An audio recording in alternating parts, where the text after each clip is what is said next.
नहीं, हमने इसका शेड्यूल ये रखा हुआ था कि सैटरडे को हमारा लेक्चर होता है ताकि लिंक है ना, जो वेबसाइट पर होता है।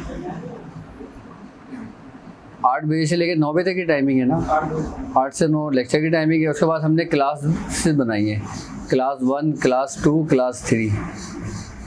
और क्लास 1 लेक्चर सारे एक साथ लेते हैं। उसके बाद फिर जब स्टूडेंट्स को जब टाइम देना होता है ना, तो उनके दिन बनाए हुए, मतलब एक दिन में हमने क्लास 1 को लिया है, उनकी टाइमिंग हमने 9 से लेकर 11 बजे तक रखी है रात। फिर इतवार को दूसरी क्लास को बुला लिया, फिर उनको 9 बजे से लेकर 11 बजे तक की टाइमिंग रखी है। फिर क्लास 3 को मंडे को बुला लिया, फिर उनको टाइमिंग हमने 9 से 11 की रखी है। अब कल 24 की भी नियाज़ है और क्लास भी है, वरना हम तो 8 बजे ही करते हैं नियाज़। लेकिन लॉकडाउन की वजह, लॉकडाउन तो खैर अभी ख़त्म हो गया, अब 7 से 8 वही नियाज़ होगी और फिर उसके बाद फिर क्लासेस।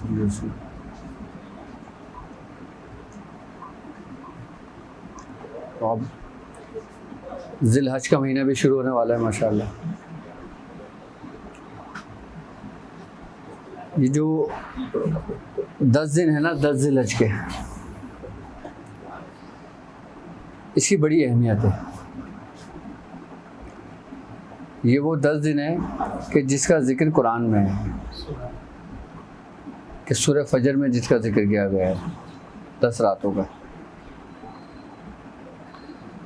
मैं हुज़ूर फरमाते हैं कि ज़िलहज के जो 10 दिन होते हैं ना, इस 10 दिन की जो पढ़ाई होती है, एक दिन की पढ़ाई आम 40 दिन के बराबर होती है।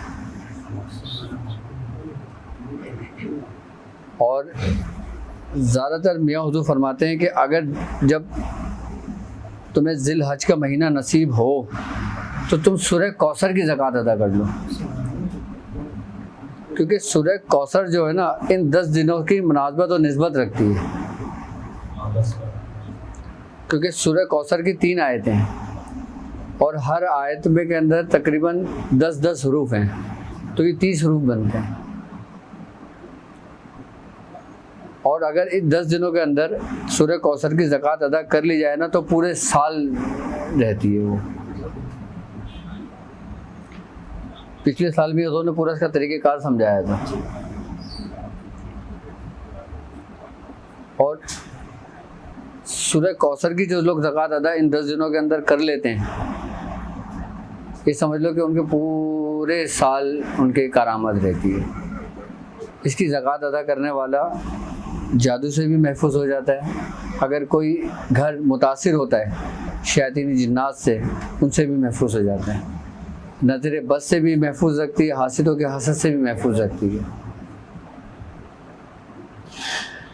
इसकी जो ज़कात का तरीक़ेकार होता है, या तो आप इसको 10 दिन में 1.25 लाख कर लें अगर हिम्मत हो, और अगर 10 दिन में 1.25 लाख आप नहीं करते तो आप 10 दिन में 43,000 की तादाद कंप्लीट कर लें, यानी कि 43,000 की।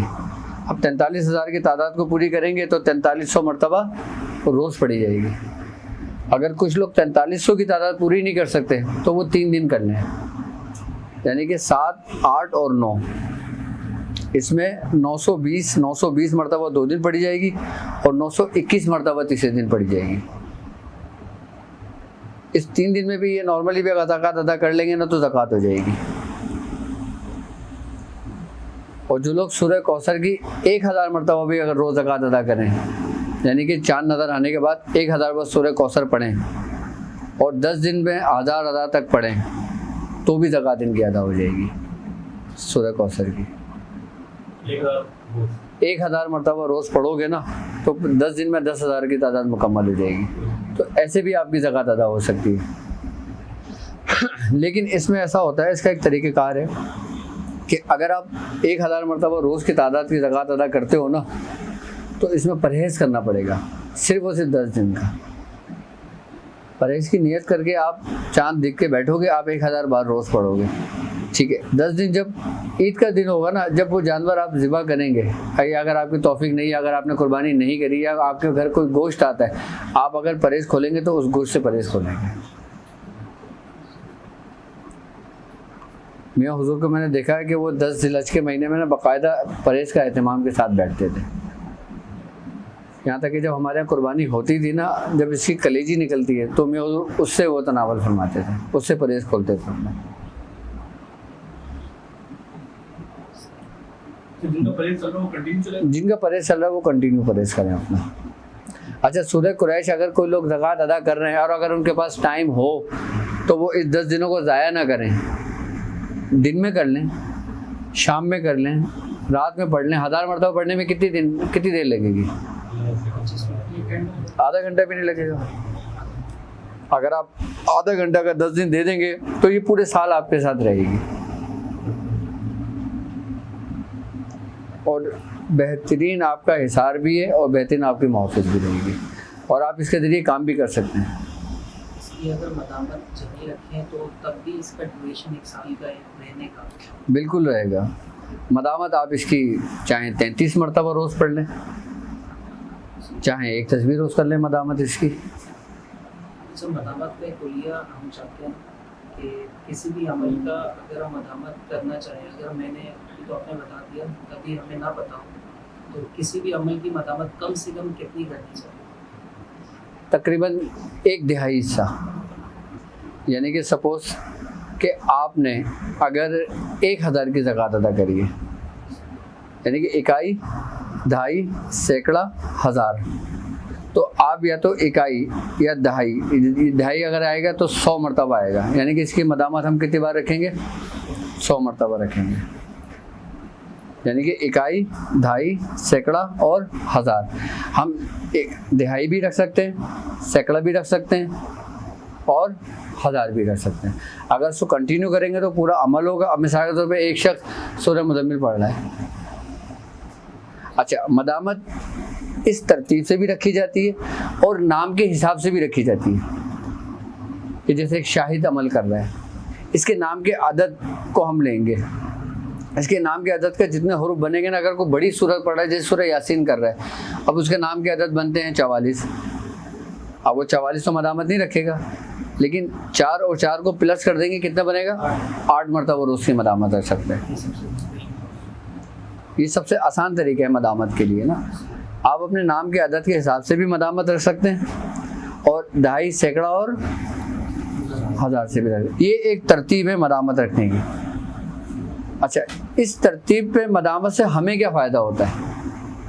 जब हमने एक अपना अमल कर लिया, मुकम्मल हो गया, अब हमारे पास टाइम नहीं, अब हमने सफ़र करना है दूसरे कंट्री या दूसरे सिटी, तो हम उसकी मदामत रखेंगे उसी मुनासबत से कि अगर हम उसको दिहाई के हिस्से में लेकर आ जाएंगे तो उससे फ़ायदा ये होगा कि इसकी रूहानियत और ज़कात की रूहानियत दोनों बराबर रहेगी, यानी कि वो कम नहीं होगी।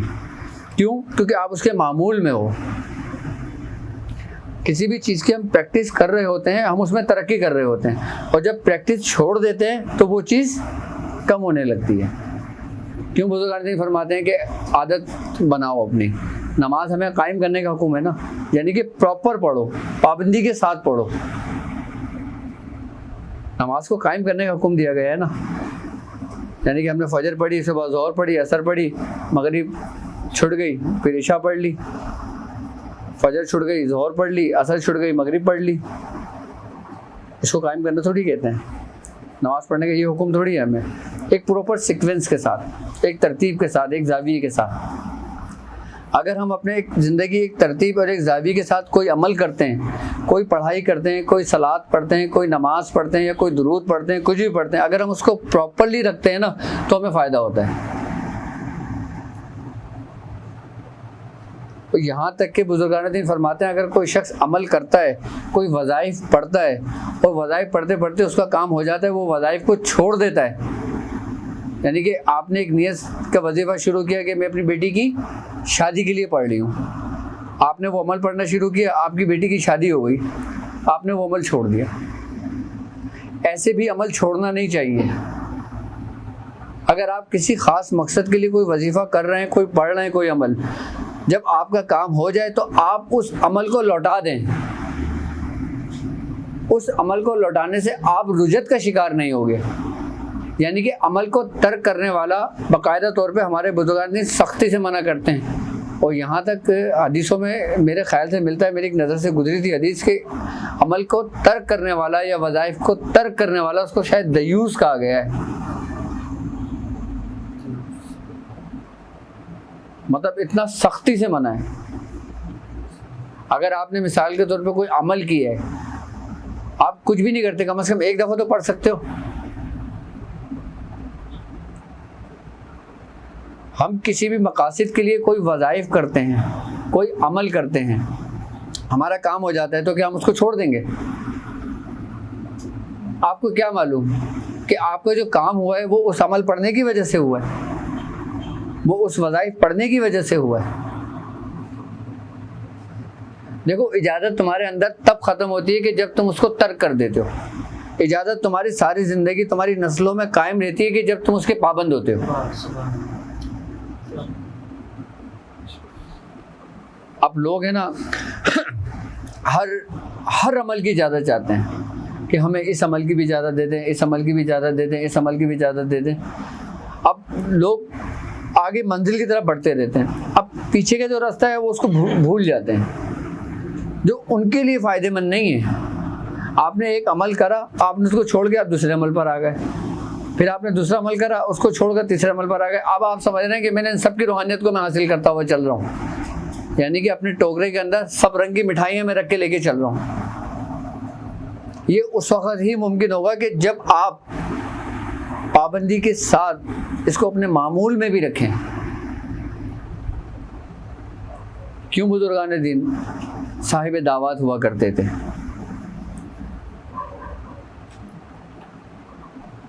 क्यों बुजुर्गान दीन फरमाया करते थे सूरह मुज़म्मिल की इजाज़त लेना है, जाओ फला शहर में फला बुजुर्ग है उसके पास जाओ इजाज़त लेना है। वो खुद नहीं दे सकते थे क्या?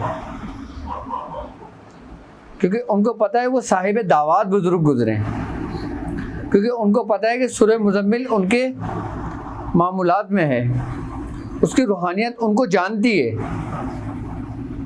इजाज़त लेने का मकसद ये होता है कि अगर मैं सूरह कुरैश पढ़ता हूँ, ठीक है, मैंने सूरह कुरैश की दावत दी है, मैंने सूरह कुरैश की ज़कात दी है, सूरह कुरैश की रूहानियत किसको जानती है? मुझे जानती है।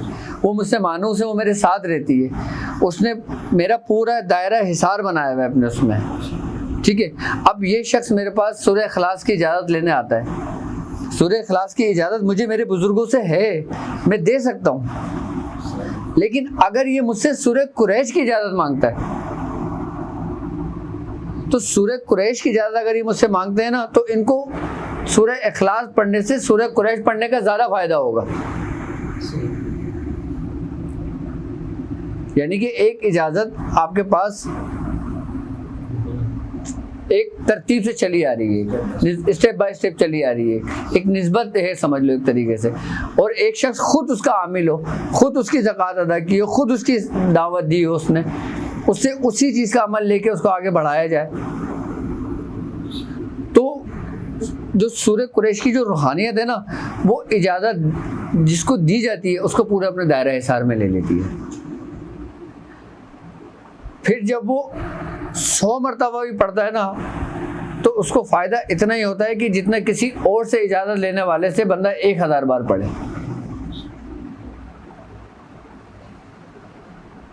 यानी कि अब लोग किसी से सूरह इखलास की इजाज़त ले लेते हैं, चहल काफ की इजाज़त ले लेते हैं, आयतल कुर्सी की इजाज़त ले लेते हैं, इजाज़त दे सकते हैं। अच्छा, मियाँ हुजूर के जो खुलफा हैं उनको बाकायदा वो साहिब इख्तियार हैं, साहिब इजाज़त हैं, मियाँ हुजूर की इजाज़त से वो इजाज़त दे सकते हैं। लेकिन यहाँ पे ये देखना होगा कि मियाँ हुजूर के कौन से खलीफा किस चीज़ पे उनकी रियाजत है अपनी ज़ाती, जिस पे उनको कमाल हासिल है, वो अमल क्या है। अब जैसे कि हमारे पीर भाई हैं सूरह रहमान के आमिल हैं, लेकिन उनको इजाज़त है तमाम सूरतों की भी है, उनको मियाँ हुजूर की तरफ से खिलाफत और इजाज़त भी है। अब तुम उस पीर भाई के पास अगर जाओगे किसी इजाज़त लेने के लिए तो क्या जाओगे? सूरह रहमान की।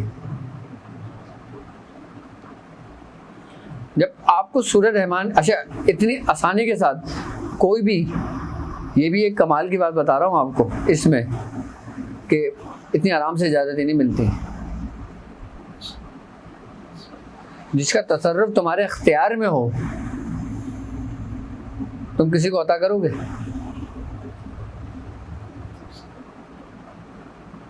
वो अगर इजाज़त ना भी देना, वो ये कहेगा हाँ हाँ पढ़ा करो, पढ़ो, अच्छा सवाब मिलेगा।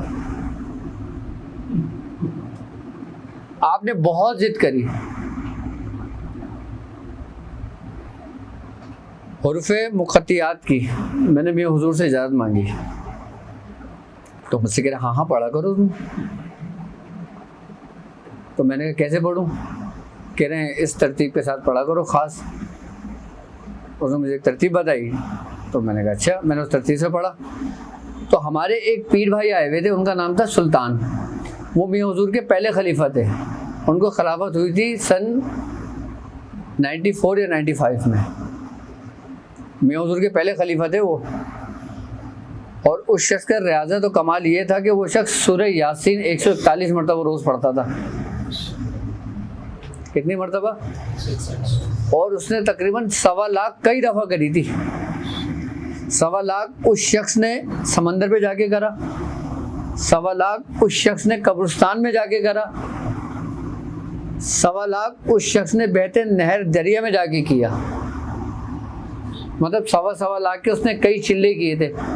यहाँ तक कि 1.25 लाख का चिल्ला उसने ईसाइयों के कब्रिस्तान में भी किया था।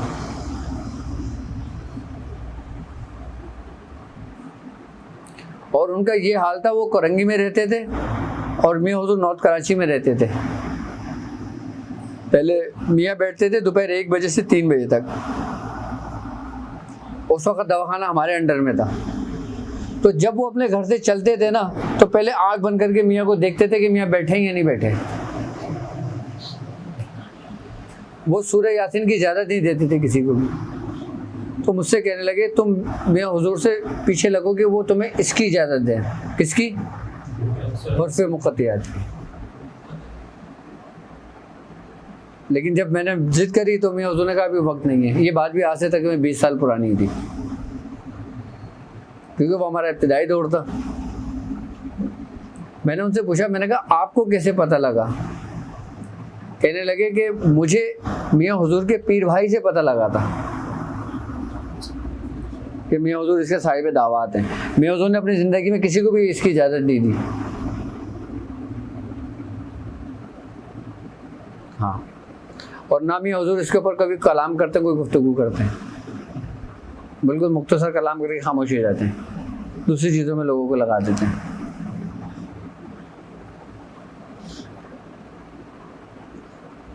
तो जिस तरह जो शख्स, जो बुजुर्ग किसी सूरत के, किसी आयत के या किसी उसके जब साहिब दावत होते हैं, जब उनकी पूरी ज़िंदगी गुजर, जैसे हमारे दादा मियाँ थे उस्मान अली शाह साहब, आपने सारी ज़िंदगी चहलकाफ पढ़ी है। क्या आपने चहलकाफ पढ़ी सारी ज़िंदगी? हमारे दादा मियाँ ख्वाजा मंजूर हुसैन शाह साहब, आपने सारी ज़िंदगी सूरह मुज़म्मिल शरीफ पढ़ी है। आपका मामूल ये था कि आप 360 मरतबा सूरह मुज़म्मिल रोज़ पढ़ते थे, और आपने अपनी ज़िंदगी में तकरीबन 40 साल पढ़ी है 360 मरतबा रोज़। आप सूरह मुज़म्मिल की इजाज़त नहीं देते थे किसी को। अगर कोई पूछने आता था आप कहते थे हाँ पढ़ो। कितना पढ़ूं? अरे जितना दिल करे पढ़ लो, ये तो अल्लाह का कलाम है, इसकी क्या तादाद होती है। अब लोगों की हुज्जत भी नहीं होती थी हज़रत से बात करने की, और आपकी रियाजत ये थी कि आपने 30 साल तक सूरज नहीं देखा था। जी, सूरह मुज़म्मिल की रियाजत थी आपकी, ख्वाजा मंजूर हुसैन शाह साहब की।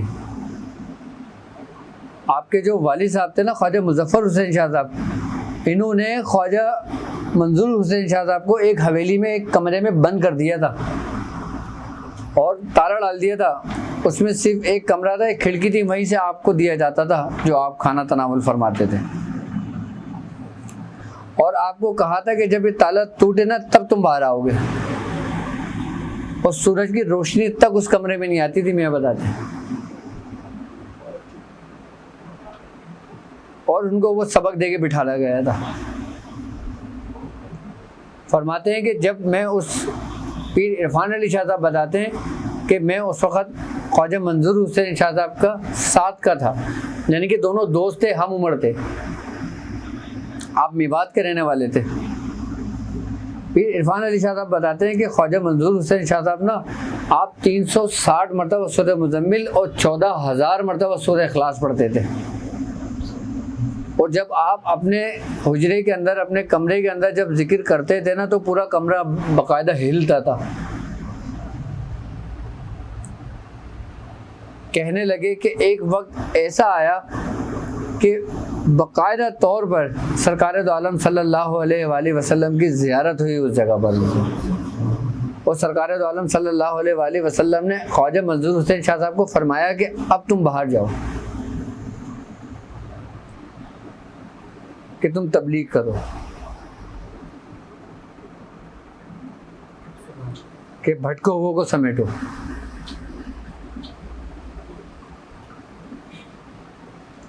आपको अवेसी फेज भी है। मंजूर हुसैन शाह साहब, आपका बेसिकली अगर ख़ानदान में बताऊँ ना, तो मदारिया ख़ानदान था आपका।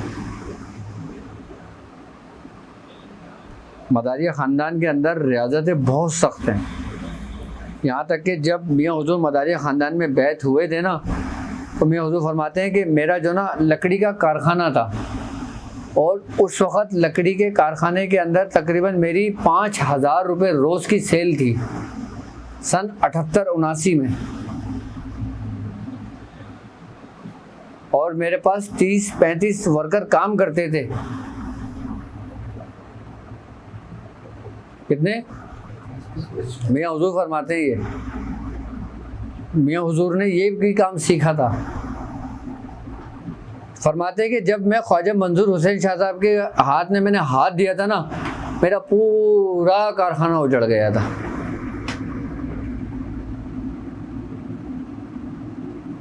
पूरा कारखाना मेरा उजड़ गया था।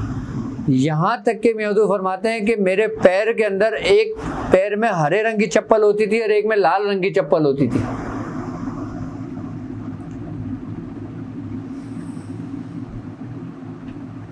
अब यहाँ पे सीखने के लिए कौन लोग आते हैं कि हम इससे दुनिया गंवाएंगे, और वो दुनिया को तर्क कर कर आए। मियाँ हुजूर फरमाते हैं कि ये दुनियावी मामलात जो होते हैं ना, ये बेसिकली हमारे जिस्म का मैल है, और जो जिक्र है ना, ये साबुन है, कि जब साबुन से आप अपने जिस्म को धोते हो तो मैल कैसा उतरता है। हदीस कुदसी है ना, कि जब अल्लाह रब्बुल इज़्ज़त किसी के दिल में घर करता है तो पहले उसको उजाड़ देता है, पहले उसको बर्बाद कर देता है। उजाड़ने से मुराद, बर्बाद करने से मुराद, उसके अंदर से दुनिया की ख्वाहिशात को तर्क कर देता है। अगर वो दुनिया में ज़र्रा बराबर भी होता है ना, तो वो भी उसको मिटा देता है, यानी कि वो वसाइल ही ख़त्म कर देता है कि जिससे उसको ऐशो इशरत मिले। जब उसको पूरी तरीके से बर्बाद कर देता है ना, फिर अल्लाह रब्बुल इज़्ज़त फिर उसको आबाद करता है, और फिर आबाद करके फिर अपना तख्त लगा के उसके कल्ब में जलवा अफरोज होता है।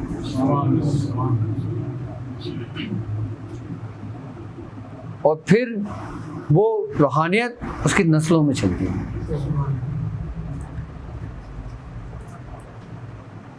यानी कि जब तक बर्बाद नहीं होगे तो आबाद नहीं होंगे। आप तमाम बुजुर्गान दिन का हवाला उठा के पढ़ लो, आप किसी भी शख्स का उसका माजी देख लो, वो बहुत खस्ता हालत में गुजरा होगा, ऐसी रियाजतों में गुजरा होगा कि एक वक्त में खाएंगे और दूसरे वक्त में उनको तमन्ना नहीं होगी कि मुझे मिलेगा नहीं मिलेगा, और यहाँ पूरे महीने का राशन डालते हैं पहले।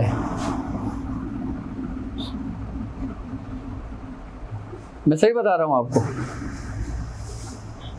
लोहे के चने ऐसे थोड़ी कहा। अब तो खैर इस रास्ते को बुजुर्गान दीन ने अपनी तवज्जो से, अपने फैज़ान से बहुत आसान कर दिया, सहल कर दिया।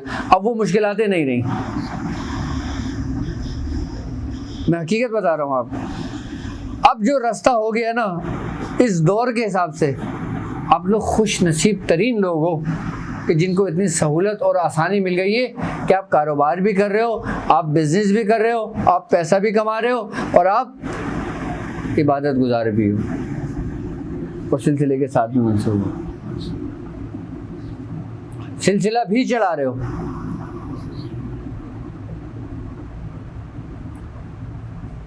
हमारे इब्तिदाई हालात ऐसे थे कि मैं हुजूर फरमाते हैं कि अगर 4 आने के चने में ले लेता तो 3 दिन मेरे चने चलते थे। यहाँ तक कि हमारे ख़ानदान वालों ने ये बात कही थी। क्या? हमारे ख़ानदान वाले, अब तुम्हें पता है ख़ानदान तो हर जगह होता है, यहाँ तक कि ख़ानदान वालों ने कहा था कि इनको भीख मांगने का वक्त आ गया है, लेकिन उनको ये नहीं पता था कि वो वक्त क्या चल रहा है। वो वक्त, उस वक्त को भूल चुके थे वो। कि अब ज़ाहिरी हालत तुम्हारी देख के तुम्हें बंदा क्या बोलेगा? तुम्हारे पास जब जेब में कुछ नहीं होगा, पहनने को कपड़े फटे हुए होंगे, तुम्हारी चप्पल टूटी होगी, लोग तुम्हें क्या बोलेंगे? तुम्हारे रिश्तेदार अगर कोई तुम्हें देखेगा, या तो वो कटेगा या बोलेगा यार ये तो इसका ऐसा वक्त आ गया है। लेकिन वो किस मंजिल से गुजर रहा है ये किसी को नहीं पता होगा।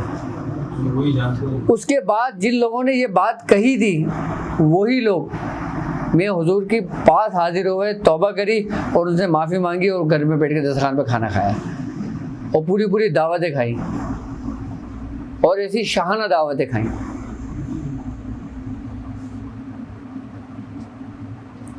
जब आप अपने इब्तिदाई ज़िंदगी दिन गुजारते हो ना, तो आप जब तक मेहनत नहीं करोगे, मुशक्क़त नहीं करोगे, उस वक्त तक कुंदन नहीं बनोगे। आज तो मियाँ हुजूर का इतना फैज़ान चल रहा है, इतनी तवज्जो, इतना इरफान मियाँ हुजूर का बढ़ रहा है हर जगह, कि इतनी आसानी कर दी है मियाँ हुजूर ने, इतनी आसानी कर दी है कि अगर कोई शख्स ये बोलता है ना मियाँ मैं परहेज़ नहीं कर सकता, मियाँ बोलते हैं अच्छा जाओ खा लो, कर लो। क्या कर लो। वरना हमको जब हमारा वक्त जब था ना, तो हम घर के अंदर कदम नहीं रख सकते थे, खाने पीने की तो दूर की बात है।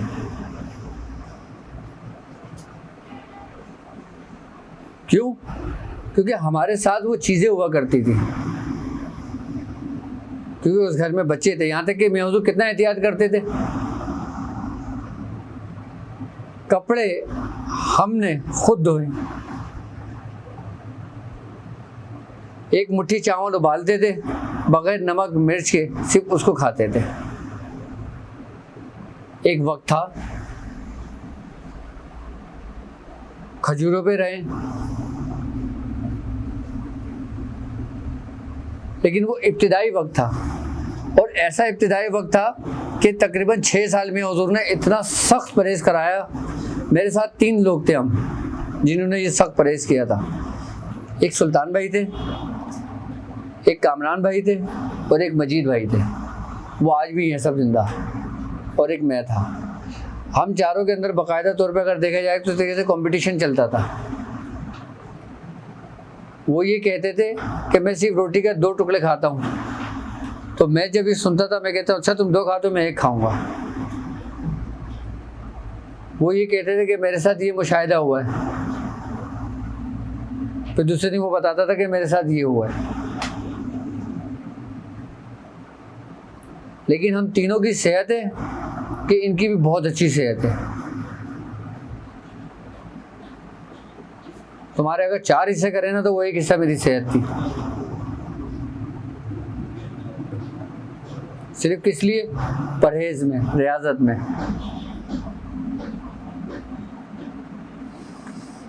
परहेज हम क्यों करते हैं पढ़ाई के दौरान? क्यों कराया जाता है? ताकि हमारे अंदर की जो गलाजत है ना, जो ख्यालात फासिदा हमारे अंदर आते हैं, यानी कि जो वसवसे पैदा होते हैं, उनको लागर करने के लिए, उनको ख़त्म करने के लिए। अब लोग ये सवाल करते हैं कि भाई अल्लाह ताला ने जब एक चीज़ तुम पे हलाल की हुई है तो आप कौन होते हैं परहेज़ कराने वाले? हर किस्म के लोग सवाल करते हैं, कमेंट्स करते हैं, जवाब देते हैं, बोलते हैं कि अल्लाह ताला ने एक चीज़ तुम पे हलाल कर दी है तो तुम कौन होते हो उसको तर्क कराने वाले? ये हमारे दीन में मना है। हज़रत अली रज़ी अल्लाह ताला अन्हु का कौल है, आपने फरमाया है कि इतना गोश्त ना खाओ कि तुम्हारा पेट जानवरों का कब्रिस्तान बन जाए। आज मेडिकल रिसर्च ये बात है कि आप जिस जानवर का गोश्त खाते हो ना, आपके अंदर जैसे खसलतें पैदा होने लगती हैं। आप देख लें जो गाय का गोश्त खाते हैं,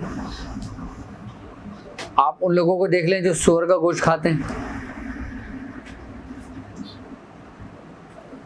और जब आप बीमारी की हालत में होते हो, बीमारी की शिद्दत में होते हो, आपके ऊपर एक वक्त ऐसा आता है कि ग़िज़ा आपको तर्क करनी पड़ती है। क्यों करते हो भाई, वो तो हलाल है, वो तो हलाल है ना, क्यों छोड़ रहे हो आप? जब बुखार चढ़ता है आप रोटी क्यों छोड़ देते हो? सेहत याबी के लिए। तो यहाँ भी इंसान बीमार है, यहाँ रूहानियत का बीमार है, वहाँ पे जिस्मानी बीमार है। रूहानियत जिस्मानी बीमारी के लिए तुम रोटी तो तर्क कर रहे हो, लेकिन अपनी रूहानी बीमारी के लिए तुम गोश्त तर्क नहीं कर रहे। जब बुखार उतर जाता है, आप सेहतयाब हो जाते हो, आप रोटी नहीं खाते क्या?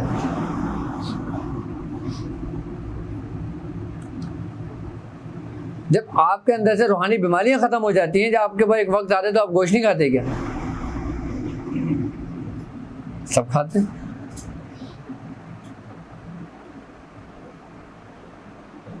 लेकिन हर चीज का एक वक्त होता है।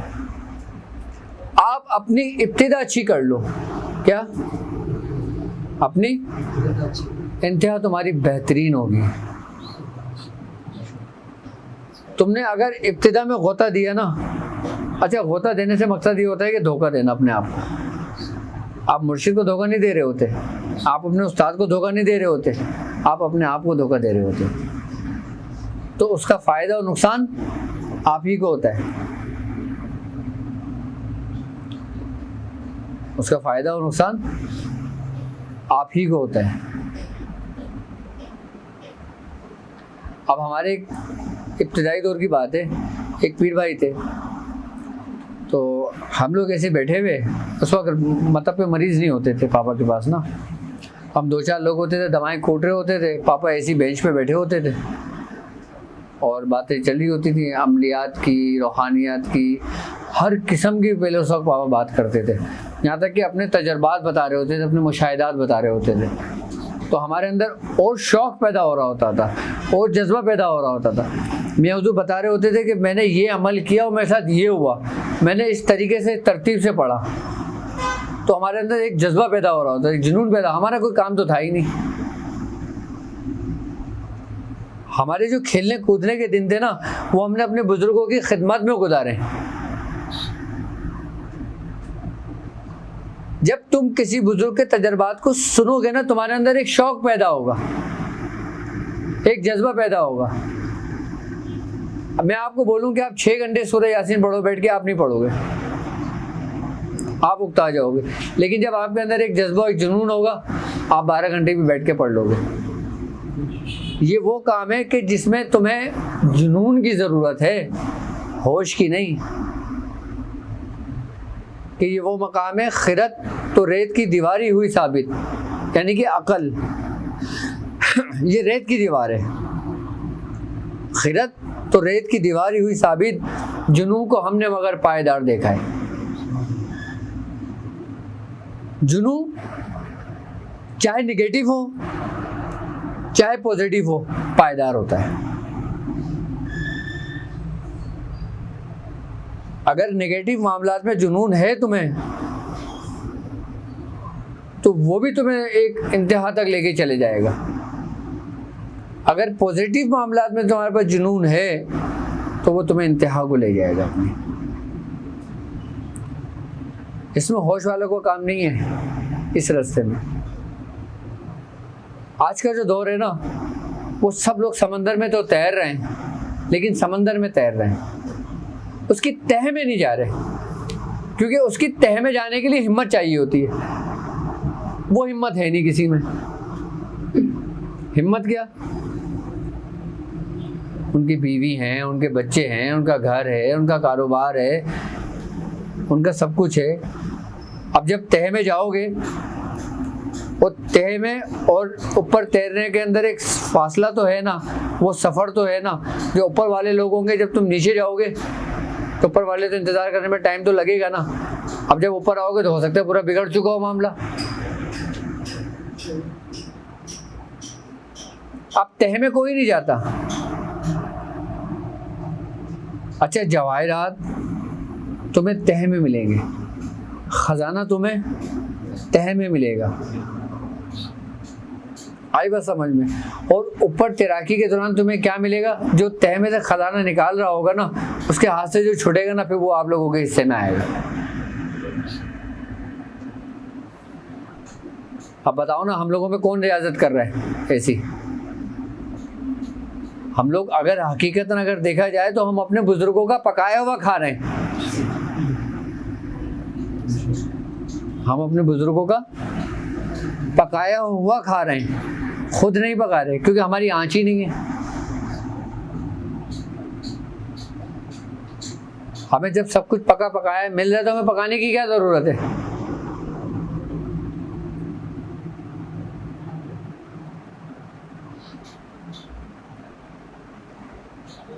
एक बात याद रखना कि तुम जो मेहनत करते हो ना, तुम जो चीज़ पकाते हो ना, वो तुम्हारी नस्लों में कायम रहता है। किसकी? नस्लों में कायम रहता है। और जो तुम्हें मिलता है ना, फिर वो तुम्हारे हद तक महदूद रहता है। तुम अपने जैसा इनको नहीं बना सकते, तुम अपने जैसा इनको नहीं बना सकते। एक होती है अता, यानी कि नवाज देना, दे देना, मुंतकिल कर देना, और एक होता है कि उसको एक पूरे प्रोसेस से बनाना और गुजारना। एक पूरे प्रोसेस से बनाना और गुजारना, सब कुछ करना। एक शख्स जो अपने पूरे प्रोसेस से गुजरा है, वो अपने जैसे कितने बना लेगा? अनलिमिटेड। वो जिसको जितना चाहे उसको अपने जैसा बना दे। लेकिन किसी को बख्श देना, यानी कि मैंने सूरह फातिहा का अमल करा, मैंने इनको बख्श दिया, मैं कहा जाओ मैंने तुम्हें बख्श दिया, मैंने तुम्हें दे दिया, तुम इससे काम किया करो। अब इनको मिल गया, अब ये काम करेंगे तो काम होगा, इनको भी महसूस होगा, इनको भी फील होगा, ये भी अपनी आंखों से देखेंगे। लेकिन इनको पता नहीं है कि मुझे जो मिला है वो किस मेहनत से मिला है, क्योंकि उनको बख्शा गया है। आज का जो दौर है ना, वो सिर्फ बख्शा जा रहा है, क्योंकि पता है बुजुर्गों को कि ये लोग नहीं कर पाएंगे।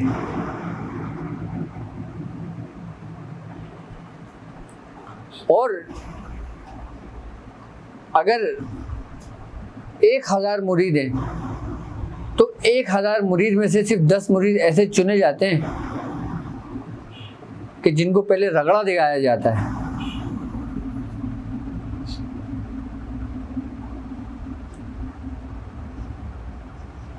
अब यानी कि वो 10 लोग जो तैयार हो रहे हैं,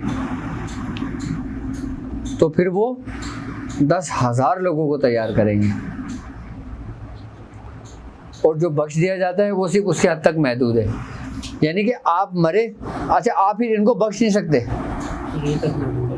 आप तक ही महदूद है ये, बस आपके साथ ये ख़त्म हो गया, आपके साथ कब्र में चला गया, आप इनको नहीं दे सकते।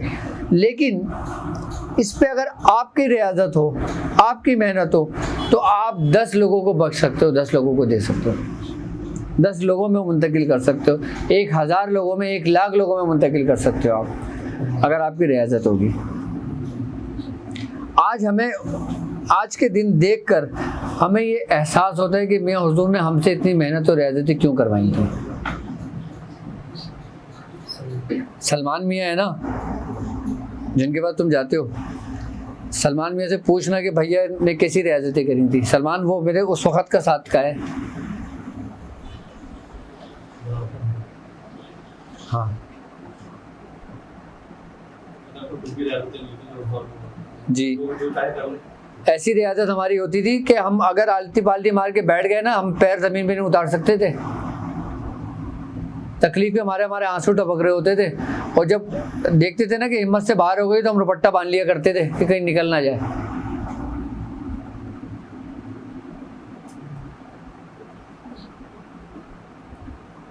दुपट्टा होता है ना लेडीज का, वो हम पैर के अंदर बांध दिया करते थे घुटने के साथ मिला के कस के कि कहीं ये स्लिप ना हो जाए, नीचे ना उतर जाए। सिर्फ डर गया था कि यार अमल खराब ना हो जाए।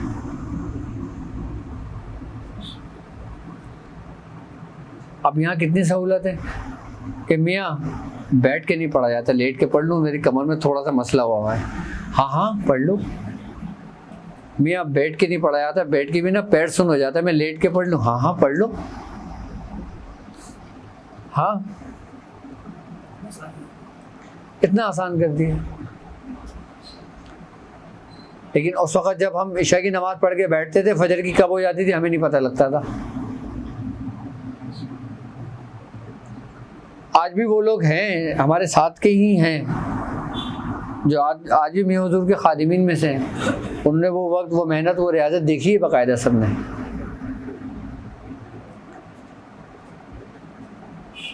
हम माशाल्लाह 7 भाई हैं, सबसे बड़ा मैं हूँ। मेरे बाद जो दूसरे नंबर पे है वो मुझसे 5 साल छोटा है, जो दूसरे नंबर पर है। और बाकी कितने छोटे होंगे? कोई 10 साल छोटा है, कोई 9 साल छोटा है, कोई 8 साल छोटा है। लेकिन मियाँ हुजूर ने मेरे बाद किसी को अगर मेहनत करवाई हमारे भाइयों में, तो वो वासिक को करवाई है। आज भी वो परहेज में है। मियाँ हुजूर की औलादों को परहेज की जरूरत है, क्यों करवा रहे हैं मियाँ हुजूर? अभी की बात है, ईद में दावत में हम लोग गए थे, मैंने पूछा कहाँ है वासिक, कि नहीं उसका परहेज है, वो नहीं खाएगा। हाँ, तो मैंने कहा ये है कहाँ? तो पापा ने बोला कि वो ऊपर अपनी दावत के लिए बैठा हुआ है, वो 40 दिन के बाद बाहर निकलेगा कमरे से। कितने दिन के बाद? तो हमारी वालिदा कहने लगी उसको 1 महीना तो हो गया, अभी तुम और 40 दिन उसको कमरे में बिठा लोगे, जबकि वो शादीशुदा है, उसकी बच्ची है।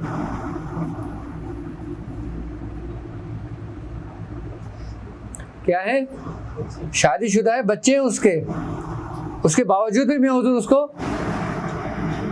क्या बोल रहे हैं कि जब तुम्हारा काम पूरा होगा तुम कमरे से बाहर आओगे। वो कमरे में किसी औरत की जाने की इजाज़त भी नहीं है, वो उसकी बीवी भी नहीं जा सकती उस कमरे में।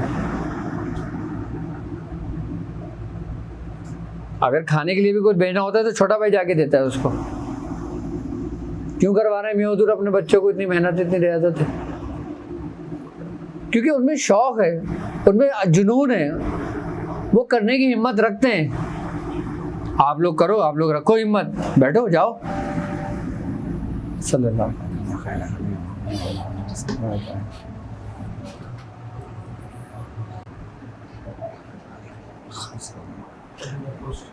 हाँ, ये जो 7, 8, 9 तो हम बताएं 920 हो गए, 921 सूरत को सर। हाँ, अच्छा, अगर इन 10 दिनों में हम सूरत कुरैशी भी कर सकते हैं?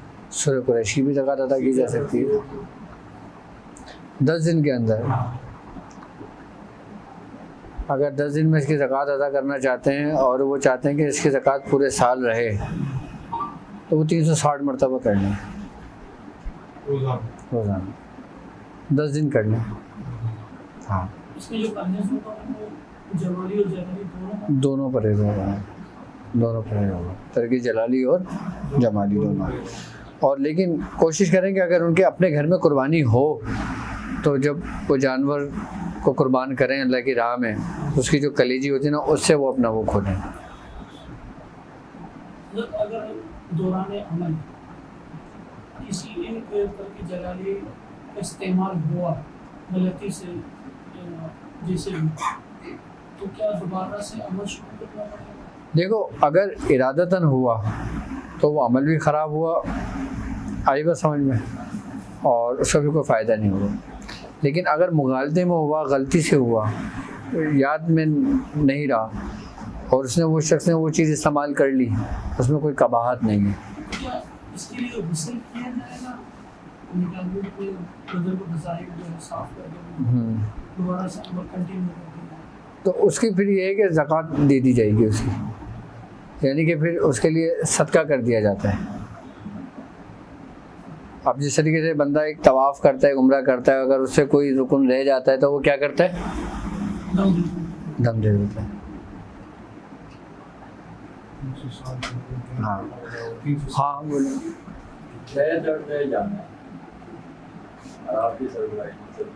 अल्लाह ताला कबूल फरमाए, अल्लाह ताला कबूल फरमाए, अल्लाह ताला कबूल फरमाए।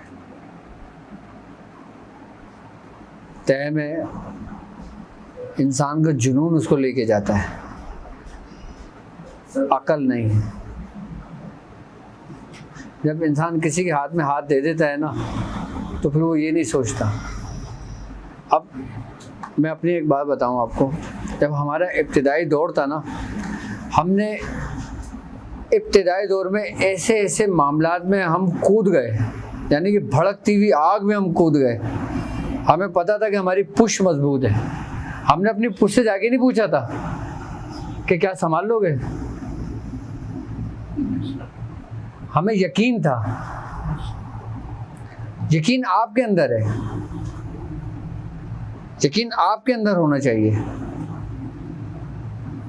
आप अगर आंख बंद करके भी चलोगे तो नहीं गिरोगे, अगर आपको यकीन है तो। इंसान को कामिल उसका यकीन करता है। यकीन हमारे अंदर कब पैदा होता है कि जब हम दलील से निकलते हैं, जब हम दलाइल के रास्ते दरवाजे बंद करते हैं, तब हमारा यकीन का सफर शुरू होता है। और जब यकीन का सफर शुरू होता है, हमारे अंदर रूहानियत पैदा हो जाती है।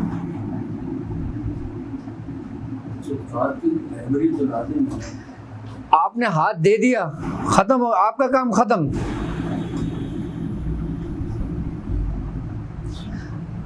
एक चींटी ने चाहा कि वो हज के लिए जाए, खाने काबा पहुंच जाए। वो चींटी थी मशरिक में। उसने क्या करा, एक कबूतर था, उसने कबूतर के परों में अपने आप को ले गई। उसको पता था कबूतर वहां पे हिजरत करेगा। वो कबूतर उड़ा और काबे पहुंच गया। जब वो काबे की छत पे कबूतर पहुंचा तो चींटी निकल के देखी तो कहाँ पे थी, लेकिन चींटी का यकीन था। मुरीद की हैसियत क्या है, उस चींटी जैसी, और उस्ताद और शेख की हकीकत क्या है, उस कबूतर जैसी। वो आपको कहीं भी ले जाए। जब उस्मान हारूनी रहमतुल्लाह अलैह, आपका आखिरी वक्त आया, आपके तकरीबन हज़ारों की तादाद में उस वक़्त के जय्यद उलमाए कराम आपके खलीफा थे। किसके? उस्मान हारूनी रहमतुल्लाह अलैह के, जो ख्वाजा मोइनुद्दीन चिश्ती के पीरो मुर्शिद थे। जब आपका आखिरी वक्त आया तो आपने सोचा कि मैं अपनी सज्जादगी किसको मुंतकिल करूं। यहाँ तो ज़ाहिरी एतबार से देखा जाए तो बड़े बड़े उलमाए कराम हैं कि जिनके हिंदुस्तान में नाम है, नाम थे उनके। आपको हुक्म हुआ कि अपना हुजरा छोड़ दो। किसको? हज़रत उस्मान हारूनी को।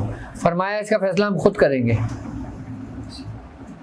आपको निदा हुई कि इसका फैसला तुम अपने हुजरे से निकल जाओ। आप अपने हुजरे से निकले, आपके अंदर एक वज की कैफियत तारी हुई। वज की कैफियत ऐसी तारी हुई कि आप नंगे पैर दौड़े, आप मंदिर की सीढ़ियों पे चढ़े और 1 घंटा पकड़ के खड़े हो गए मूर्ति के आगे। अब लोग जो उनके पीछे दौड़ रहे थे, बड़े बड़े आलिम दीन थे, बड़े बड़े मौलवी थे, बड़े बड़े उस वक़्त के, ये तारीख है, लिखा हुआ है बाकायदा। तो कुछ मुरीदीन खुलफा ने कहा कि हुजूर इस आखिरी उम्र में माज़अल्लाह बहक गए, सब छोड़ के चले गए। सिर्फ सीढ़ियों पे एक शख्स पड़ा हुआ था। तो जब आप होश में आए, आपने फरमाया कि तुम नहीं गए, तो उन्होंने कहा हुजूर आपके सिवा मेरा कौन है, आपके सिवा मेरा कौन है। जहां आप, मैं वहां। आप जन्नत में तो मैं भी जन्नत में, आप जहन्नम में तो मैं भी आपके पीछे जहन्नम में। मुझे क्या मालूम। आपने फरमाया, आपने आपका हाथ पकड़ा और आपको नवाज दिया।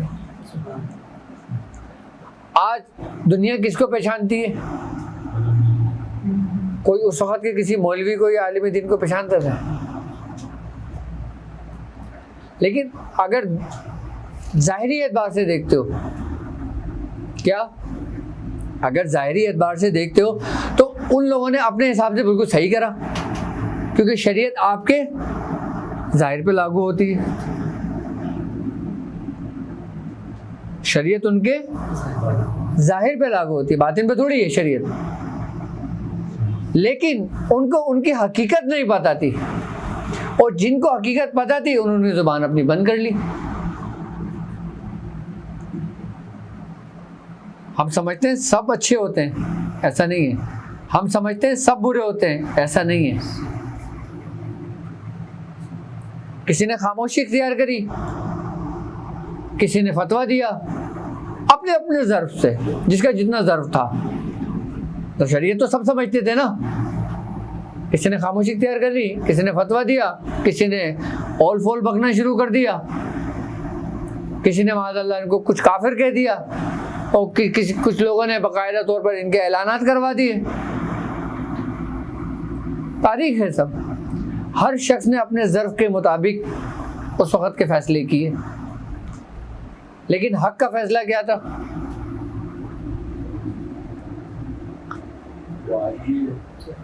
हक़ का फ़ैसला क्या था? आज भी दुनिया किसको जानती है? ख्वाजा चिश्ती रहमतुल्लाह अलैह को। आपने अपने शेख की इतनी खिदमत की है कि आप ठंडे और गर्म पानी के बाल्टियां रख के गर्म अपने सर के ऊपर आप रख के अपने पीरो मुर्शिद के साथ सफ़र करते थे कि पता नहीं कब मेरे शेख को ठंडे पानी की ज़रूरत पड़ जाए और कब मेरे शेख को गर्म पानी की ज़रूरत पड़ जाए। यहाँ तक कि आपके बाल तक उड़ गए थे। आपने अपने शेख की 52 साल खिदमत की है, ख्वाजा मोइनुद्दीन चिश्ती रहमतुल्लाह अलैह ने।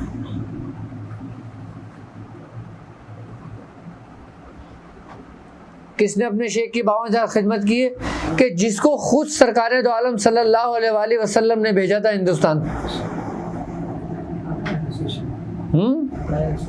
अताए रसूल हैं आप। क्या कमाल की मोहब्बत थी अपने मुर्शिद से। और अगर आज किसी को ज़रा सा कुछ मिल जाए, वो अबुल वक्त बन जाते हैं, रहबर शरीयत, कामिल तरीक़त, साहिब हकीकत। उनके अलक़ाबात इतने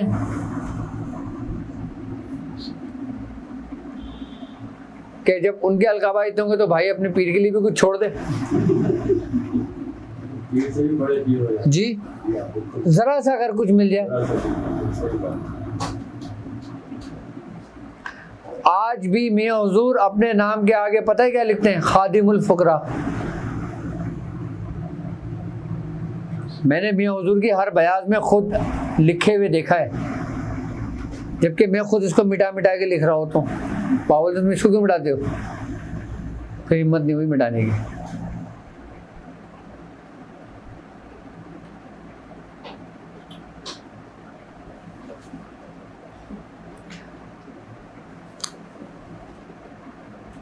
देख लो ना आज कितने अलकाबात लिखे होते हैं कि बंदा सोचता है यार ये इतने सारों में से बंदे का नाम क्या है।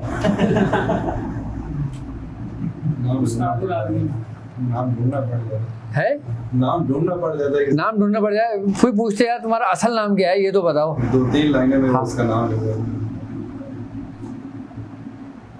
अब आप यकीन करेंगे, मुझे देख के कोई ये नहीं कह सकता कि ये पीर साहब हैं। मैं हकीकत बता रहा हूँ आपको। अभी 2 साल पहले की बात है, ये तो अभी चला है मीडिया 1 साल हुआ होगा। 2 साल पहले की बात है, मैं इस्लामाबाद गया तो एक लेडीज़ मुझसे मिलने आई। तो यहाँ मेरे पास पेशेंट आते थे, उन्होंने उनको बोला कि हमारे रिलेटिव हैं, वो आपसे मिलना चाहते हैं, आप उनसे मिल लें। तो उन्होंने मेरे पास उनको भेजा, तो मुझसे कहने लगे ओ तुसी पीर हो। मैंने कहा जी आप बोलें। कह रहे नहीं तुम तो छोटे से हो। हाँ, अब वो पंजाबी ले जाता ना, एक बूढ़ी खातून थी, काम हम कर लेते हो? मैंने कहा माँ जी आप बोलो आपको काम क्या है, किसने भेजा आपको? हाँ कह रही नहीं, यहाँ पंजाब के जो पीर हैं उनके तो माशाल्लाह ये बड़े बड़े कुल्ले हैं, बड़े बड़े इनके जुब्बे हैं और बड़ी बड़ी शान है। तो आपको तो हमने बड़ा नाम सुना है, हम हमारे जहन में तो ये कॉन्सेप्ट था आपका कि आपको तो एक बड़ा वो होगा, तो आपके तो सर पे टोपी भी नहीं है। हाँ मियाँ हुजूर पहले ताज नहीं पहनते थे, ये भी बहुत एक अच्छा ताज है, उन्हें ऐसी टोपी पहनते थे जाली वाली जी, ऐसी टोपी पहनते थे मियाँ हुजूर, ऐसी टोपी पहनते थे। यहाँ तक कि हम बोलते थे मियाँ हुजूर को, मियाँ हुजूर ताज, कह रहे नहीं ताज बादशाह पे अच्छा लगता है, अभी मेरा बादशाह जिंदा है, अभी मेरा बादशाह जिंदा है। मियाँ हुजूर मुरीद नहीं करते थे,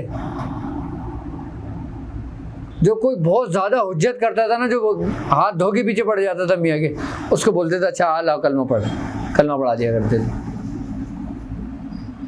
मैंने खुद मियाँ हुजूर को कहा 98 में कि मुझे मुरीद कर लें, कह रहे तुम इस काबिल हो मुरीद करने।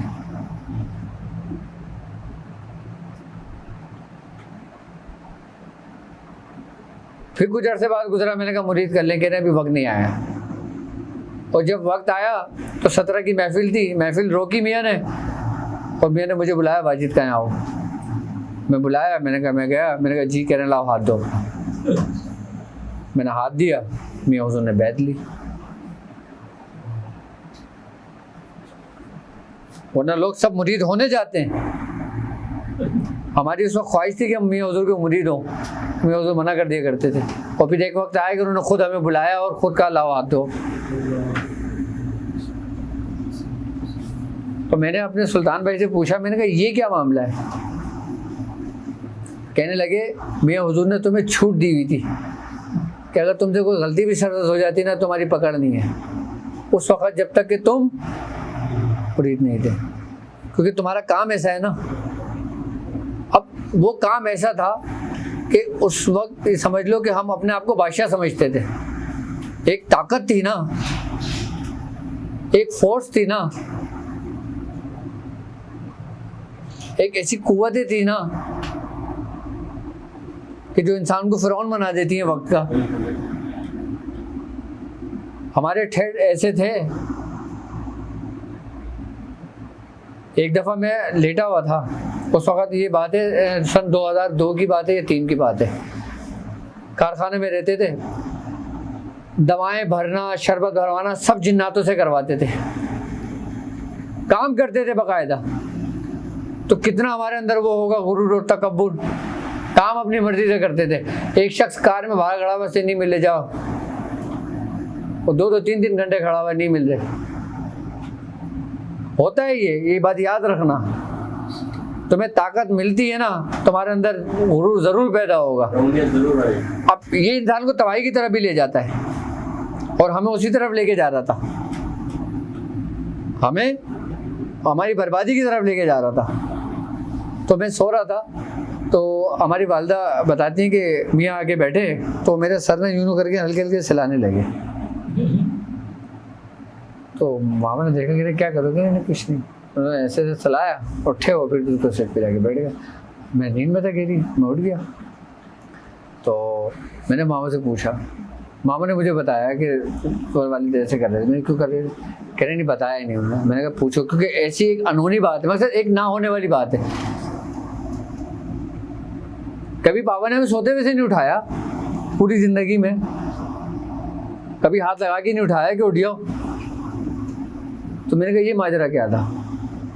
तो जब हमारी वालिदा ने ज़िद करी ना, तो हमारे वालिद ने कहा कि इसके अंदर गुरूर और तकब्बुर बहुत ज़्यादा बढ़ गया था, मैंने उसको ख़त्म कर दिया।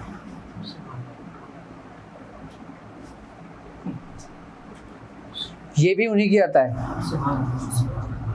हमारी जो आजिज़ी है उन्हीं की आता है।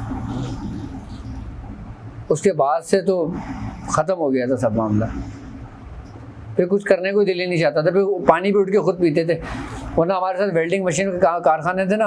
अभी वो बंदा आया था, अभी कुछ दिन पहले ही यहाँ पर आया था मेरे पास, अब वो डिबिया बनाते थे ऐसी मोल्डिंग की, तो वो थोड़ा सा ना वो ऐस टाइप का था जो बिल्कुल कहते हैं ना टुन टाइप का होता है, जो बंदा बिल्कुल अपनी दुनिया में मगन होता है दूसरी दुनिया में। तो बस जब वो अपना काम करता था उसके बाद वो फिर मशीन चलाता था, वो लगा रहता था। आधी रात को 3 बजे उठ के आया, भाई भूख लग रही है मुझे, अब मेरे साथ 2-3 लोग बैठे हैं। मैंने कहा अच्छा क्या खाएगा, कह रहे बिरयानी खाऊंगा। मैं कहा अच्छा जा मेरे कमरे से लिया जाके। अब वो उठ के मेरा कमरा खोलता था, गरम गरम बिरयानी की प्लेटें रखी होती थी। अब सब बैठ के खाते थे और सब खाने से पहले मुझे बोलते थे पहले तुम खाओ पहले तुम खाओ उसके बाद हम खाएंगे। वो मेरे मुरीद नहीं थे लेकिन मेरे साथ के थे, क्योंकि उस वक्त में खिलाफत तो हुई नहीं थी। हाँ, वो पहले मुझे खिलाते थे। तो ये मामला चलते थे। तो हर चीज़ से हर वक्त हर दौर एक जैसा नहीं रहता। और किसी को कोई सवाल पूछना है किसी भी मुतालिक, अमलियात के मुतालिक या कोई शुरू कर लें तो 1000 मरतबा वो रोज़ पढ़ के 10 दिन में 10,000 मुकम्मल कर लो, बस हो गई जगह। अटेम्प्ट हो लेते हैं, अगर नहीं कर पाते तो हाँ हाँ 1000 कर लो। औलाद के लिए मसले जो काफ़ी है, जिसमें अगर 15-20 आ गए तो 3-4 जो ना वो जाते हैं औलाद के लिए अच्छा अपने के लिए शुआरा वगैरह यानी कि जो दिए जाते हैं वो चीज़ें यानी कि सूरत के हिसाब से करते हैं। और कुछ लोग कहते हैं 20 में से तकरीबन 3-4 अच्छा वो तकरीबन मेरे नज़रिए से वो होते हैं जो ना सम की मिसाल फिर भी उनके लिए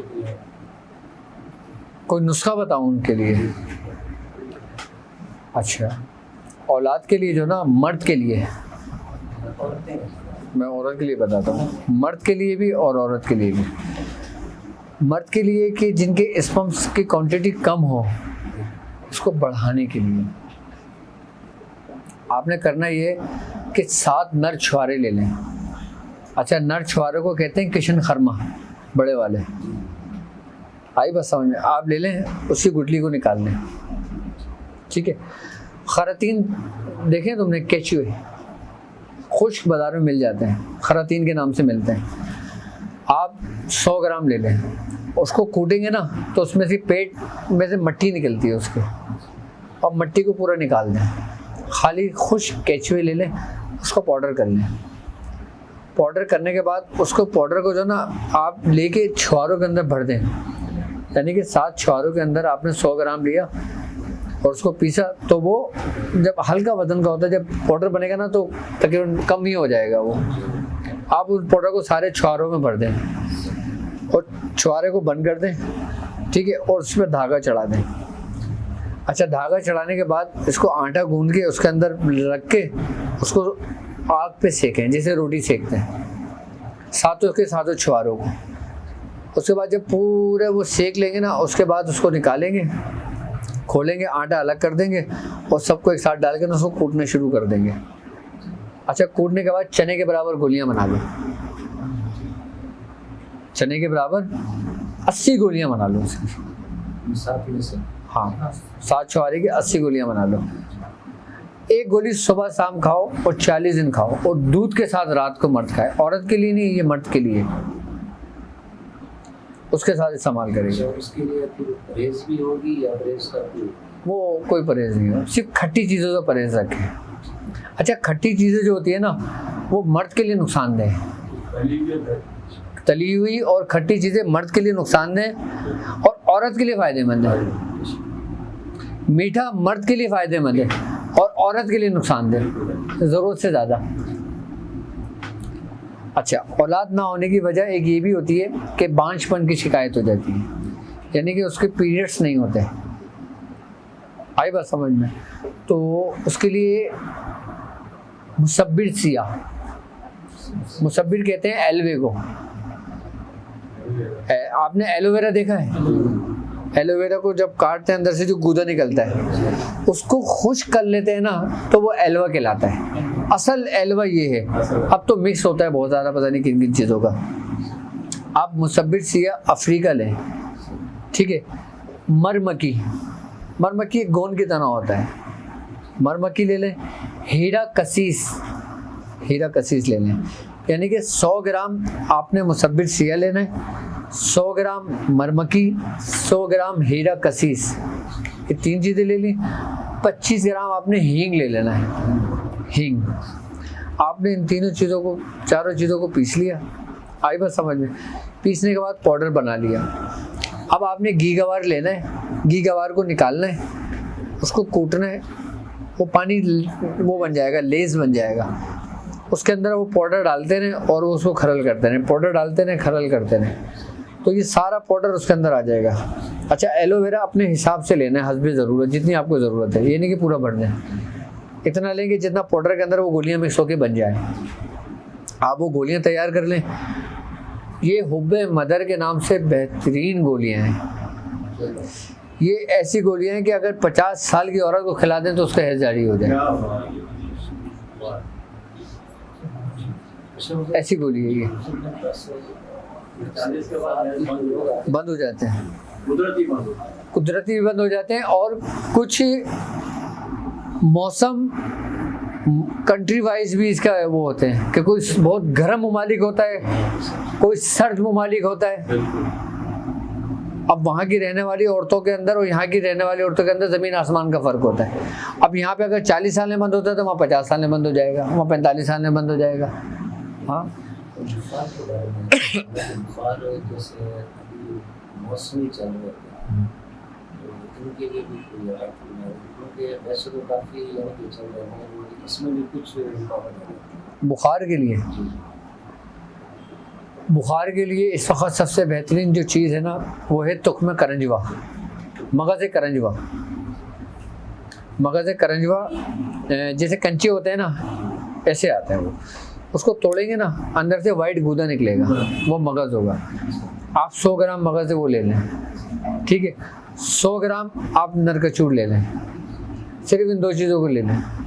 इन 2 चीज़ों को पीस लें और पीस के कैप्सूल भर लें। अच्छा, ये बुखार के लिए भी फ़ायदेमंद है और जिनको खूनी और बादी बवासीर रहती है उनके लिए भी अक्सीर है ये। जिनको बवासीर की शिकायत होती है ना उनके लिए ये नुस्खा लाजवाब नुस्खा है ये। आज तक मेरे दवाखाने पे वो नुस्खा बना के रखता हूँ मैं। सिर्फ 2 चीज़ें हैं, करंजवा और नरकचूर, और यही नुस्खा मियाँ हुजूर के दवाखाने पे बना के रखते हैं। बवासीर किसी किस्म की हो, आप 1 महीना कैप्सूल बना के मरीज को खिला दें, उसकी बवासीर ठीक हो जाएगी। जी जी। असाबी कमजोरी के लिए आयरन माल्ट बताया तो था मैंने, बेहतरीन है वो आयरन माल्ट, वो जिसके अंदर कलौंजी, मेथी दाना, अजवाइन, हालून, छुआरे, हाँ वो बेहतरीन है असाब के लिए। जी जी। जो खवातीन मसाइल पड़ती हैं, अगर उनको जिस्मानी कमजोरी हो जाती है तो उनकी इस कमजोरी को किस दवा या किस चीज़ के जरिए, क्योंकि परहेज चल रहा है, इसी कमजोरी के लिए तो मैंने आयरन माल्ट बताया है। आयरन माल्ट बेसिकली इसी कमजोरी ही को दूर करने के लिए, और वरना सबसे बेहतरीन है सागूदाना। सागूदाना ये दलिया बेहतरीन है, और दलिया आप जौ का दलिया खाओ, बहुत ताकतवर है, खा सकते हैं। खा सकते हैं। वरना अमूमन हम अगर बताएं ना, हम जब छोटे छोटे थे ना तो हमारी वालदा जो ना छोटे को ना बाकायदा सागूदाना बना के खिलाते थे। आजकल की लेडीज़ नहीं खिलाती, वरना उस वक्त बच्चों की आप सेहतें देख लें और अब बच्चों की सेहतें देख लें। रोज सुबह खाता हूँ जी, बेहतरीन है सागूदाना। सागूदाना आयरन माल्ट जो है, आयरन माल्ट, हाँ, ये इसकी तासीर बहुत ज़्यादा गर्म है। तो कैसे गर्म है? ये मैंने नमाज जो खाया तो ये अंदर बॉडी वाइज हीट ज़्यादा हो जाता है ना, गर्म हो जाता है। अच्छा, तो इसमें एक काम ही कर लें, 2 महीने काम करना होता है ना, तो फिर हाथ में दर्द शुरू। हाँ इसमें एक काम ही कर लें, अगर आपका वेट ज़्यादा है, आपका तो माशाल्लाह वेट है ना, आप अदरक का रस निकाल लें, 100 ग्राम आप, जैसे मिसाल के तौर पे आयरन माल्ट आपको 200 ग्राम है, आयरन माल्ट आपको 200 ग्राम है, आप 100 ग्राम अदरक का रस ले लें, 50 ग्राम नींबू का रस ले लें, ठीक है, और 50 ग्राम आप सिरका डालें सेब का, सबको मिला के हल्की आंच पे पकाएं। जब वो हल्की आंच पे पकेगा ना, जब वो गर्म हो जाएगा, आप उसमें आयरन माल्ट डाल दें, सारा आयरन माल्ट डाल दें उसमें जो आपने बनाया है 200 ग्राम, और उसमें चमचा चलाएं और उसको इतना पकाएं कि एक जोश आए। उसके बाद चूल्हा बंद कर दें, उसके बाद ठंडा करके रख दें, उसके बाद खाना शुरू करें, कोई भी गर्मी नहीं करेगा। आयरन माल्ट जो तकरीबन 2 महीने हो गए करना पड़ा है, वो डाल। हाँ हाँ, वही डाल दें उसमें। अच्छा, इसका फ़ायदा ये होगा कि सबसे फाजिल चर्बी को भी पिघला देगा और मैदे की गर्मी की हरारत जो हिद्दत है उसको भी ख़त्म कर देगा। नहीं अपनी 11 से 11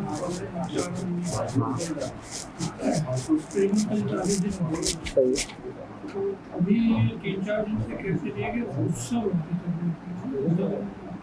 बस ये आते सामने आके वो जहाँ से ये कर दो, उसके गिरा दो, उसके लिए तबीयत में बहुत ज़्यादा दिमाग जो है ना गर्म, ये उसकी तासीर, उसका असर होता है ये, क्योंकि एक हरारत और गुस्सा भी एक हरारत, एक हिद्दत ही है ना।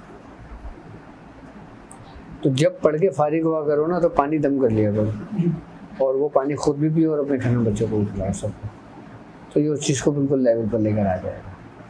जो चारों तरफ होना चाहिए, कलौंजी है, हालून है, कलौंजी, हालून, मेथी दाना, अजवाइन और छुआरा, ये 5 चीज़ें हैं। इसका आयरन माल्ट बनता है, और इतना ज़बरदस्त आयरन माल्ट बनता है कि जिसको खून की कमी हो ना, वो पी ले। लेकिन जो हामला औरत हो ना, वो ना पिए, उसको डर है थोड़ा सा। हाँ, हम वजन हो। हामला ख़वातीन जो ना, वो आयरन माल्ट का इस्तेमाल ना करें, प्रेगनेंसी के बाद उसका इस्तेमाल करें। छुआरे 2 किस्म के हैं, तो अपने नर छुआरा होता है और एक नॉर्मल छुटे आता है, तो इसमें कौन सा इस्तेमाल होगा? सबसे बेहतरीन छुआरा है किशन खरमा। किशन खरमा कहते हैं लंबे वाले जो छुआरे आते हैं, बड़े बड़े। रमजान में यही आम बता रहा हूँ। हाँ, रमजान में मैंने यही तरीके का समझाया था, इसका बेहतरीन है इसका। और कोई बात? ये 7-8-9 में भी ये 7-8-9 में भी, हाँ, 7, 8, 9 यानी कि 7 ज़िलहज, 8 ज़िलहज और 9 ज़िलहज, इस 3 दिन में ज़कात दे देते। 10 दिन भी कर लें, 7-8-9 में भी और कर लें, सब मतलब सूरह कौसर किस में कर लें 10 दिन के अंदर, और 7-8-9 के अंदर सूरह कुरैश। सूरह कुरैश भी कर सकते हैं। इसकी तादाद बनेगी, मैं आपको बताऊं,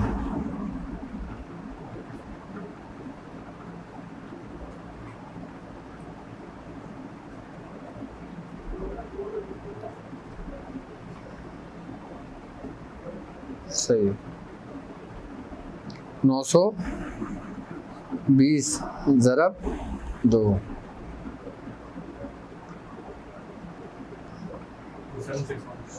हाँ,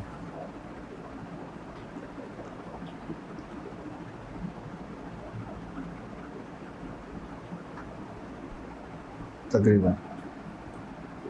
आप चाहो तो अगर 3 दिन 920 921 नहीं कर सको तो 1000 मरतबा भी रोज़ कर लो, 3 दिन में कर लो, 7, 8, 9 1000 पढ़ लो। ये सूरह कुरैश की बात नहीं, सूरह कौसर, सूरह कौसर, सूरह कुरैश सूरह कुरैश भी कर सकते हो आप इन 3 दिनों में, 360। हाँ, क्यों? क्योंकि 360 में आपको 9 का सीगा बनेगा, 9 अदद बनेंगे। पहले पढ़ रहे उसको फिर अगर आपका अमल चल रहा है तो उसको कंटिन्यू रखें अमल को। हाँ, उसके बाद करें, उसके बाद करने चाहें तो कर सकते हैं। करके जनरली प्याज है, लहसुन है, गोश्त वो अपना पकाने के लिए काम करता है, तो वो अमल कर रहा है, लेकिन इसको काटता है, ये सालन पकाता है, तो क्या वो अमल के दौरान ये चीज़ पका सकता है? हाँ, पका सकता है, कोई मसला नहीं, पका सकता है, कोई इशू नहीं। ठीक है, और कोई बात? नादे अली करना चाहो, नादे अली कर लो, 110 मरतबा तो विर्द में रखते हो ना, तो इसकी तादाद होगी 363, 363 उस विर्द के अलावा। उस विर्द के अलावा छूट गए 10 दिन? हाँ नहीं, 3 दिन सिर्फ, 7, 8, 9, 363 की तादाद नादेली कर लो। और अगर बड़ी ज़कात अदा करना है नादेली की तो आप इसको 1100 मरतबा कर लो। 7, 8, 9। हाँ 7, 8। शरीफ हिज़्बुल बहर शरीफ 120 यानी कि 3 दिन में 360 बार पढ़ ली जाएगी। नहीं तो 36 मरतबा रोज़ हिज़्बुल बहर पढ़ोगे तो 10 दिन में आपकी एक ज़कात अदा हो जाएगी पूरी हिज़्बुल बहर की। 36 मरतबा हिज़्बुल बहर की भी ज़कात बहुत ज़बरदस्त है इसमें। हाँ, इन 10 दिनों की बड़ी अहमियत है। वैसे इन 10 दिनों को इंसान ज़ाया ना करे। आप सूरह कुरैश कर रहे हो, आप सूरह कुरैश में लग जाओ। सूरह कुरैश के बाद अगर आपको टाइम मिलता है आप सूरह कौसर की कर लो, क्योंकि सूरह कौसर की ख़ास निस्बत है इससे इन 10 दिनों में। सूरज का अगर सवाल किया जाए हाँ। 10 दिनों की सूरत हो सकता हाँ। है, वो लाइफ टाइम यानी कि रहेगा या 1 साल 2 साल का उसका? अगर आप 1000 मरतबा भी रोज़ पढ़ते हो तो पूरे साल काम आएगी आपके। हाँ, इसलिए इसी 10 दिनों में अगर उससे बदलाव जैसे आप हम्म। तो ये मेरे ख्याल से कितनी 4444 दफ़ा पढ़ी जाएगी। तो ये 10 दिन में हो जाएगी मेरे ख्याल से। नहीं होगी 10 दिन में, ये 10 दिन में नहीं होगी। 4444 पढ़ेंगे तो शायद 30 दिन में हो जाएगी। 30 दिन में यानी कि 1 महीने में 1.25 लाख हो जाएगी। अगर आप इस तरीके से करना चाहें 4444 मरतबा तो आराम से। नहीं तो सूरह कौसर की जो असल तादाद है ना वो है 4300। कितनी? 4300 यानी कि 4300। नहीं, ये रोज़ 3 दिन कर लो, ओ सॉरी 10 दिन कर लो। 4300 मरतबा रोज़ आप 10 दिन में करोगे, आपका बेहतरीन अमल हो जाएगा, ज़कात अदा हो जाएगी सूरह कौसर की। 4300 दफ़ा नहीं पढ़ सकते तो 1000 मरतबा रोज़ पढ़ लेंगे। 4300 मरतबा कर लेंगे तो ये पूरे साल चलेगी आपने। बस चले। सुबहान अल्लाह बारगम यार तो सुबहान अल्लाह बाहर खुशाह शिकार तो सुबहान अल्लाह बहुरमत कुन फयाकुन सुबहान अल्लाह मुराद मन हासिल कुन। ए खालिक हर बुलंदी व पस्ती शीचिस्ताबा कुन जहस्ती इल्म व अमल फराख दस्ती ईमान व अमान तंदुरुस्ती। या इलाहुल आलमीन तेरा जिक्र अस्कार किया गया, तेरे दोस्तों का जिक्र किया गया। या इलाहुल आलमीन इसमें कोई गलती कोताही हुई तो अपना रहम व करम अपने फजल से माफ़ फरमा। या इलाहुल आलमीन इस नशिस्त में, इस महफिल में जो शख्स जिस नियत से आया बारी ताला उसकी नेक तमन्नाओं को, नेक ख्वाहिशात को पूरा फरमा। या इलाहुल आलमीन जो शख्स जो कलाम तेरे लिए पढ़ रहा हो, किसी मकासद के लिए पढ़ रहा हो, बारी ताला से कामयाबी अता फरमा। या इलाहुल आलमीन इन चंद लोगों को उन चंद लोगों में शामिल फरमा जिनसे तू राज़ी हुआ, जिनसे तू राज़ी हुआ, जिनसे तू राज़ी हुआ।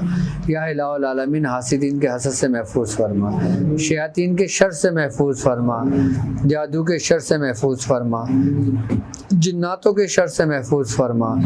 या इलाहुल आलमीन दुश्मनों के शर से महफूज फरमा। या इलाहुल आलमीन नागानी आफतों से महफूज फरमा। या इलाहुल आलमीन वबाओं से महफूज फरमा, बलाओं से महफूज फरमा, दुनियावी बीमारियों से महफूज फरमा, हर किस्म की मुज़ी अमराज से महफूज फरमा। या इलाहुल आलमीन अपने महबूब सरकार दो आलम सल्लल्लाहु अलैहि वसल्लम के सदक़े तुफ़ैल में हमारी दुआओं को अपनी बारगाह में कबूल फरमा। सुब्हान रब्बिका रब्बिल इज़्ज़ति अम्मा यसिफ़ून वस्सलामु अलल मुरसलीन वल्हम्दुलिल्लाहि रब्बिल आलमीन।